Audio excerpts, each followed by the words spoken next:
3, 2, 1, go! Hey tout le monde et bonjour YouTube. Non, vous ne rêvez pas, je sors enfin un tuto. Et si t'as cliqué sur cette vidéo, c'est sûrement car t'as trouvé la miniature bien stylée, ou tu cherches un moyen d'afficher la musique sur ton stream. D'ailleurs, que ça soit avec Spotify ou YouTube. Je le call de suite, on va utiliser un plugin. Donc ce tuto ne sera malheureusement uniquement possible qu'avec OBS Studio. Désolé aux utilisateurs de Streamlabs. Mais bon, il est jamais trop tard pour passer du bon côté de la force. Bah, si vous y tenez, je suis pas un bâtard non plus, je vais vous filer une vidéo de The Video Nerd, qui est très complet à ce sujet et compatible avec Streamlabs. Bon par contre, je trouve l'esthétique pas ouf et le tuto est en anglais, hein, faut pas déconner. Mais vous vous rendez compte quand même? Je peux vous faire devenir bilingue ou migrer vers le meilleur logiciel de streaming. Hop hop hop, on arrive à la douane de cette vidéo. Le pouce bleu, s'abonner, Twitch, je pense que t'as capté. Maintenant c'est bon? Let's go. Comme je l'ai dit plus tôt, on va utiliser un plugin OBS Studio. Ce qui veut dire que... magie, un plugin OBS qui affiche la musique sur notre stream. Il s'agit de Tuna. Vous en faites pas, vous allez pouvoir l'admirer par vous-même, car le lien se trouve dans la description. Bon, c'est pas tout, vous allez le télécharger en cliquant ici. Descendez en bas de la page et prenez la version qui correspond à votre système d'exploitation. En l'occurrence, je vais prendre le Windows.exe. Merci la fibre. Et maintenant, lançons l'application pour commencer la manip d'installation. Vous avancez et cliquez sur Install. Ça prend littéralement 2 secondes et normalement, il a dû s'installer dans votre dossier OBS Studio. Lancez ou relancez votre OBS Studio et une fois que c'est fait, dirigez lentement votre souris sur Outils. Attention, pas trop vite. Vous risquez de vous gâcher la surprise. Et hop! Une partie paramètres de Tuna vient d'apparaître. Évidemment, on clique, on arrive sur cette page, mais on va aller à celle qui s'appelle Général. Les 2 premières options, vous vous en foutez. Par contre, en dessous, on a les informations en sortie. En gros, ce seront des fichiers de texte qui se trouveront sur votre PC et qui seront mis à jour continuellement. Et grâce à ça, on va pouvoir les utiliser comme source sur OBS Studio. Normalement, pour vous, cette partie doit être vide. Mais moi, vous vous en doutez, et j'ai été un peu plus rapide. Donc, on va en ajouter une. Et vous allez d'abord choisir l'endroit où vous allez enregistrer ce fichier. Pas besoin d'être original dans votre dossier OBS Studio, ça suffira. En dessous, on a une sorte de tableau avec des noms de code pour chaque élément qu'on souhaitera afficher. Vous en faites pas, on n'est pas dans Matrix. Perso, j'aime bien avoir le titre et le nom de l'artiste. Donc, dans le champ juste là, je vais ajouter %T. Mettre une barre verticale avec le raccourci clavier Alt 6 pour faire une séparation. Et je rajoute %M pour le nom de l'artiste. Une fois que vous avez fait votre choix, vous pouvez caresser le bouton OK. Des fois, la musique jouée ne sera pas trouvée immédiatement. Et dans ce cas-là, on va pouvoir afficher un texte pour le signaler. On va passer directement à la vitesse de rafraîchissement, qui correspond tout simplement à la période à laquelle le plugin va actualiser la musique. Je vous conseille 5 secondes pour le ménager un peu, soit 5000 millisecondes. Et n'oubliez pas de démarrer Tuna pour qu'il fonctionne. Maintenant, on va s'occuper de l'option qu'on a skip il y a tout juste 2 secondes, la source de musique.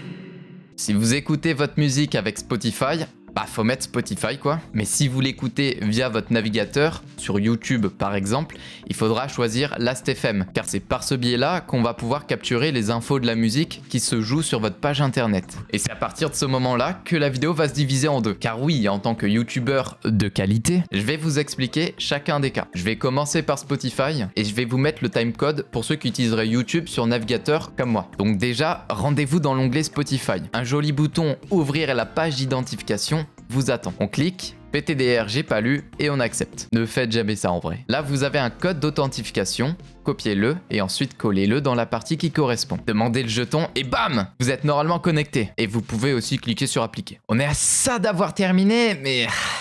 On va d'abord s'occuper des qui utilisent YouTube avec un bloqueur de pub. Attends, quoi? Du coup, pour ceux qui écoutent leur musique sur la plateforme vidéo de Google, ça va être un peu plus tendu.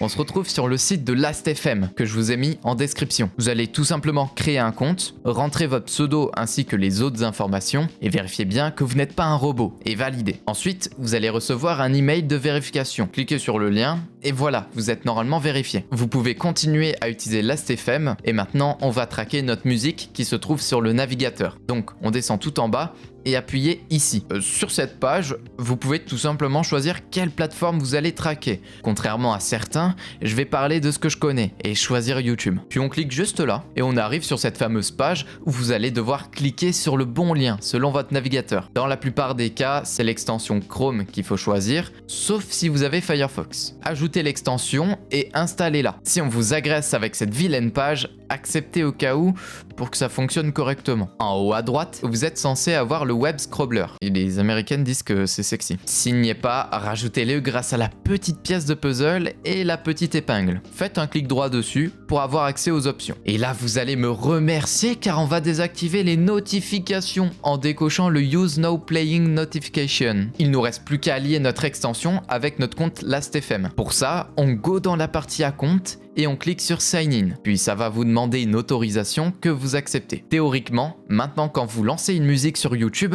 l'extension doit la détecter automatiquement. Des fois ça arrive qu'elle galère un peu, donc vous pouvez lui donner un petit coup de pouce en cliquant dessus et en validant le son. En vrai, vous réjouissez pas trop vite car c'est pas tout à fait fini pour vous.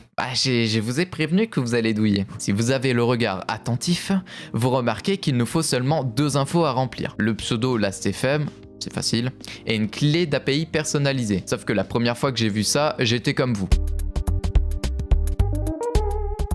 Mais en fait, c'est tout con. Il nous faut juste un compte API. Je vous épargne les détails et foncez sur cette page que je vous ai mis en description. Comme vous êtes bilingue, vous prenez la bonne option et vous allez faire une demande pour avoir un compte API. Vous mettez votre adresse mail et remplissez les 2 autres champs suivants en mettant Tuna Plugin OBS Studio et Display Music on Stream par exemple. Le reste, on s'en fout. Une fois que c'est terminé, Submit.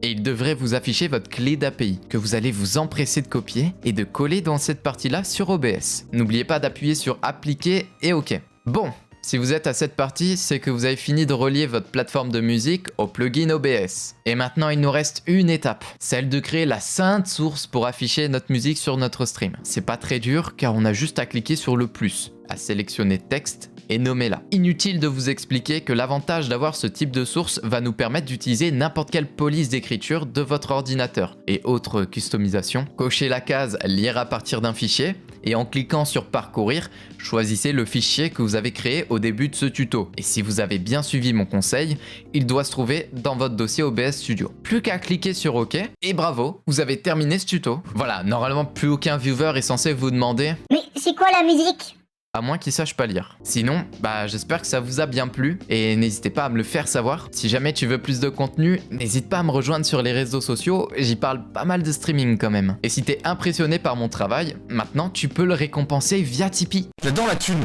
Et ça pourra m'aider à faire les prochains tutos. Je crois que je l'ai assez dit dans cette vidéo, mais évidemment tous les liens sont en description. Comme j'ai rien d'autre à rajouter, je pense qu'on va se laisser ici. Donc à la prochaine vidéo, et en attendant, restez gentils. Au revoir.